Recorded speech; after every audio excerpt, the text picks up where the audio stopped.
अस्सलाम वालेकुम दोस्तों। दुनिया की 45% आबादी और 30% ज़मीन सिर्फ एक ग्रुप के पास है।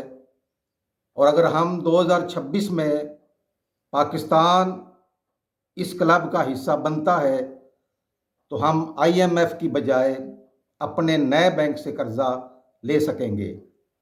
मैं हूं मोहम्मद अकरम और आपको अपने चैनल पसे दास्तान में खुश आमदीद कहता हूं। आज हम 2026 की सबसे बड़ी जियोग्राफिकल डेवलपमेंट की बात करेंगे। हम बात कर रहे हैं ब्रिक्स की। दुनिया तेज़ी से बदल रही है। एक तरफ G7 ममालिक है और दूसरी तरफ ग्लोबल साउथ की उभरती हुई ताकतें। 2024 में ब्रिक्स ने 6 नए ममालिक को शामिल किया था और अब 2026 में पाकिस्तान इस दरवाजे पर खड़ा है। आज हम जज्बात की बजाय फैक्ट्स एंड फिगर्स पर बात करेंगे।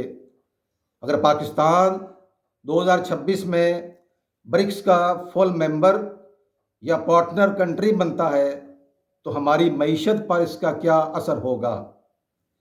क्या हम वाकई डॉलर के बगैर तिजारत कर सकेंगे? और इंडिया की मुखालफत के बावजूद रशिया और चाइना हमें कैसे सपोर्ट कर रहे हैं? आइए जानते हैं ब्रिक्स की पावर और पाकिस्तान की दरख्वास्त। इस ब्लॉक की अहमियत समझने के लिए हमें इसकी पसे दास्तान और पावर डायनामिक्स को देखना होगा। 2026 में ब्रिक्स ममालिक Brazil, Russia, India, China, south Africa, Iran, मिस्र, UAE, एथोपिया की मजमूई GDP PP टर्म्स में G7 ममालिक से ज़्यादा हो चुकी है। ब्रिक्स दुनिया की 36 GDP और 40% ऑयल प्रोडक्शन कंट्रोल करता है। पाकिस्तान ने 2023 में अप्लाई किया था।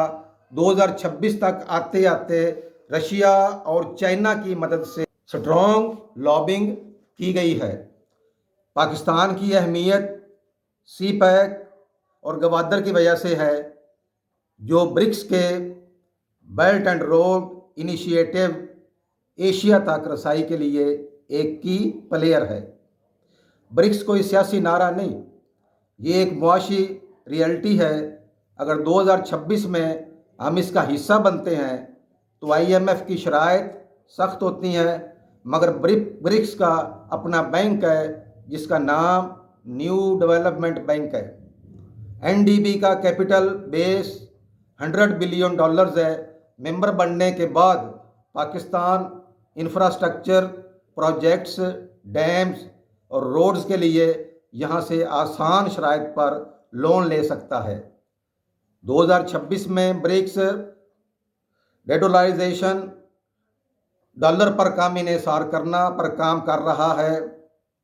पाकिस्तान अपनी बड़ी एक्सपोर्ट्स और इंपोर्ट्स, ख़ास तौर पर रशिया से तेल और चाइना से मशीनरी, युआन या रबल में कर सकेगा। इससे डॉलर का बोझ कम होगा, रुपया मुस्तहकम यानी स्टेबल होगा। पाकिस्तान को 3.5 बिलियन लोगों की मार्केट तक प्रेफरेंशियल एक्सेस मिलेगा। हमारी टेक्सटाइल और एग्रीकल्चरल प्रोडक्ट्स डायरेक्ट ब्राज़ील और रशिया की मंडियों में बिना बड़ी ड्यूटी के जा सकेंगी। एनर्जी सिक्योरिटी और फूड सप्लाई पाकिस्तान का सबसे बड़ा मसला एनर्जी और फूड है। ब्रिक्स इसका हल है।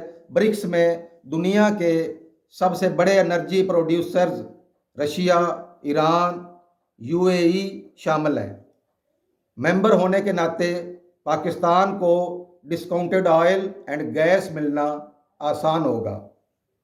रशिया से आने वाली गैस पाइपलाइन और ईरान से एनर्जी ट्रेड में रुकावटें कम होगी, क्योंकि ये सब एक ही ब्लॉक का हिस्सा है।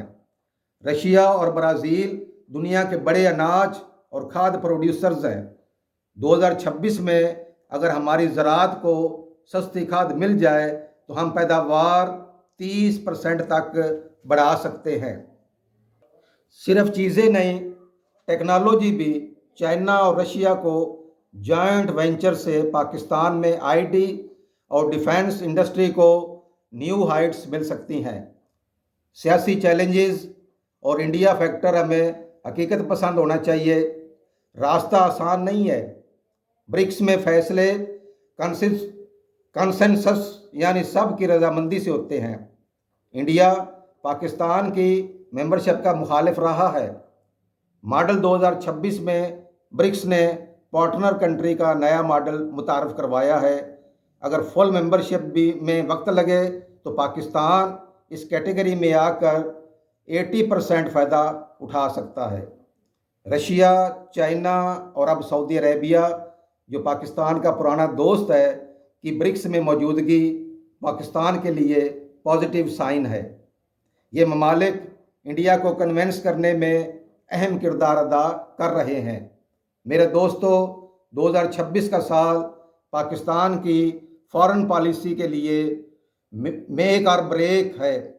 ब्रिक्स में शामिल होना सिर्फ एक क्लब ज्वाइन करना नहीं, बल्कि दुनिया की फ्यूचर इकोनॉमी का हिस्सा बनना है। इदादो शुमार बताते हैं कि अगर हम एनडीपी और ब्रिक्स ट्रेड रूट से जुड़ गए तो हमारी एक्सपोर्ट्स अगले 5 सालों में दुगनी हो सकती है। ये वेस्ट से दुश्मनी नहीं, बल्कि ईस्ट के साथ दोस्ती और मुआशी फ़ायदा है। आपका क्या ख्याल है कि पाकिस्तान को ब्रिक्स ज्वाइन करना चाहिए या हमें G7 या वेस्टर्न मार्केट्स पर ही फोकस रखना चाहिए? अपनी राय कमेंट्स में ज़रूर दीजिएगा। वीडियो अगर पसंद आई हो तो इसे लाइक करें, दोस्तों के साथ शेयर करें और चैनल को सब्सक्राइब करना मत भूलें। अगली दास्तान तक अल्लाह हाफिज़।